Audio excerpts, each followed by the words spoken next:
लग्नाचे दागिने म्हणजे श्रीमंत पेशवाई दागिने, नाशिकचे सुप्रसिद्ध सराफ मयूर अलंकार सराफ। ताज्या बातम्यांसाठी नाशिक न्यूजच्या YouTube चॅनलला सबस्क्राईब करा आणि बेल आयकॉनला प्रेस करा।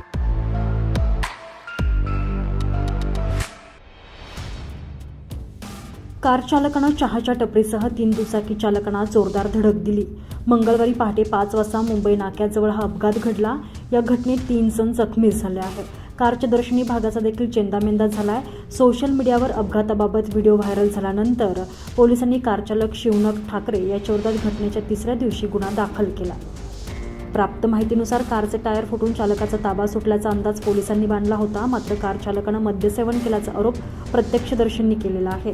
त्यानुसार गुन्हा दाखल करण्यात आलेला आहे। भरधाव कार क्रमांक MH05EE 0070 ही सुयश हॉस्पिटलकडून मुंबई नाक्याकडे येत होती। त्याचवेळी चालकाचा ताबा सुटला आणि एक करत 3 दुचाकींना कारनं धडक दिली, तसेच चहाच्या टपरीला धडक दिली। अपघातात फिर्यादी अनिकेत पगारे, दत्तात्रय मैंद आणि अन्य 1 जण असे 3 जण जखमी झालेले आहेत। नाशिकमध्ये गेल्या काही महिन्यात गोल्ड क्लब, पाथर्डी फाटा तसेच अनेक ठिकाणी अशा घटना घडलेल्या आहेत।